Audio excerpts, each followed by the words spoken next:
குடிச்சு கூத்தடிச்சு கும்மாளம் போட்ட ஒவ்வொரு குடிகாரனுடைய சமூக நல வாக்கு மூலம்தான் இன்னைக்கு ரீஹாபிலிட்டேஷன் சென்டர் அண்ட் ஆல்கஹால் டீஅடிக்ஷன் சென்டரோட அவங்களுடைய பிசினஸ் ப்ரமோஷனுடைய ஒரு ஸ்லோகன்னு சொல்லலாம். ரீஹாபிலிட்டேஷன் சென்டர்ல கொடுக்குற அந்த மருந்து மாத்திரை, அதுக்கப்புறம் அந்த ஆன்மீக திணிப்பு, அதையும் தவிர்த்து இந்த மதுவை பற்றிய அச்சுறுத்தல், இதெல்லாம் ஒரு குடியாரனுக்கு இந்த குடியை நிப்பாட்ட உதவுமான்னு கேட்டீங்க அப்படின்னு சொன்னா கண்டிப்பா இல்லைன்னு தான் சொல்லலாம்.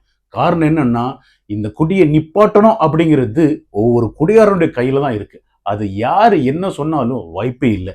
ரீஹாபிலிட்டி சென்டர்ல இருந்து வெளியே வந்து கொஞ்ச நாள் குடிக்காம இருக்கலாம். பட் திரும்ப குடிக்க ஆரம்பிச்சா முன்னாடி குடிச்சதை விடையும் அதிகமா குடிப்பாங்க. அதுவும் இல்லாம சைடு எஃபெக்ட்ஸ் ஏராளம். நான் என் கண் முன்னாலேயே நிறைய பார்த்துருக்கிறேன். ரீஹாபிலிட்டேஷன் சென்டருக்கு போயிட்டு வெளியே வந்து குடிக்காம நான் இருக்கிறேன் அப்படின்னு சொல்லி கேள்விப்பட்டது வந்து ரொம்பவும் கம்மி. ஒருவேளை சில பேர் இருக்கலாம், பட் பல பேர் இருக்கிறது இல்ல. திரும்ப குடிக்கிறதுனால அவங்களுடைய உடல் உறுப்புகள் சீக்கிரம் பழுதாகுது. அதுவும் இல்லாம சீக்கிரம் மரணத்தையும் அடைகிறாங்க. என்ன பொறுத்தளவுல ஒரு குடியார எனக்கு அதிகமான குடிப்பழக்கம் இருக்கு, அந்த குடிப்பழக்கத்தை எப்படி கையாளுன்னு தெரியல, அண்ட் இதனால என்னுடைய வாழ்க்கை சீரழிஞ்சு போயிட்டு இருந்தது என்னோட கண் முன்னே தெரியுது அப்படின்னு சொல்லி புலம்பி யார்கிட்டயாவது ஒரு கன்சல்டேஷனுக்கு வர்றாங்க அப்படின்னு சொன்னா நாம கொடுக்குற ஒரு ஆறுதலான ஒரு வார்த்தை என்ன அப்படின்னு சொன்னா, வாங்க சார் ஒரு கட்டிங் போட்டு பேசலாம் அப்படின்னு சொல்லி பேச ஆரம்பிச்சு அவங்களுடைய மூளையை நம்ம ரீட் பண்ணா மட்டுமே தான் ஒரு ப்ராப்பரான கன்சல்டேஷன் எல்லாராலையும் கொடுக்க முடியும்.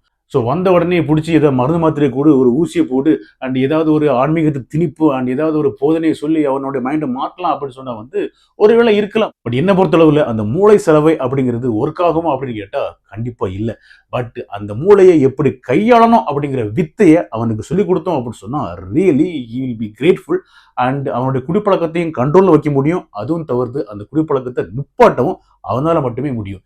யாரு என்ன திணிச்சாலும் ஒரு குடிகாரனுடைய குடிப்பழக்கத்தை மாற்றவே முடியாது, அவன் நினைக்கிறத தவிர. என்னுடைய அப்கமிங் வீடியோல இந்த ஆல்கஹால் நம்மளுடைய மூளையை எப்படி ஹிட் பண்ணுது அண்ட் எப்படி நம்மளை அடிக்ட் ஆக்குது அப்படிங்கிறத டீட்டெயில்டா நான் உங்களுக்கு எக்ஸ்பிளைன் பண்றேன்.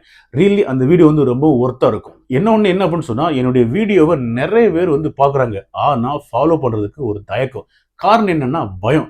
என்ன அப்படின்னு சொன்னா, அவங்களுடைய குடும்பக்காரனோ நண்பர்கள் வட்டாரத்திலேயோ இந்த குடிப்பழக்கத்தை பத்தி பேசுற ஏகேயை ஃபாலோ பண்றான் இவன், அதனால இவனும் ஒரு குடிகாரனா தான் இருப்பான் அப்படின்னு ஒரு எண்ணம் இருக்கும். அப்படிங்கிறதுக்காக அந்த எண்ணத்தை அப்படியே தூக்கி தூர போட்டுட்டு உடனே என்னையை ஃபாலோ பண்ணுங்க. உங்களுக்கு குடிப்பழக்கம் இருந்துச்சு அப்படின்னு சொன்னா நான் கற்றுத்தாரே உங்களுடைய வாழ்க்கையை எப்படி சீரும் சிறப்புமா வாழணும் அப்படின்னு. Cheers guys, drink responsibly.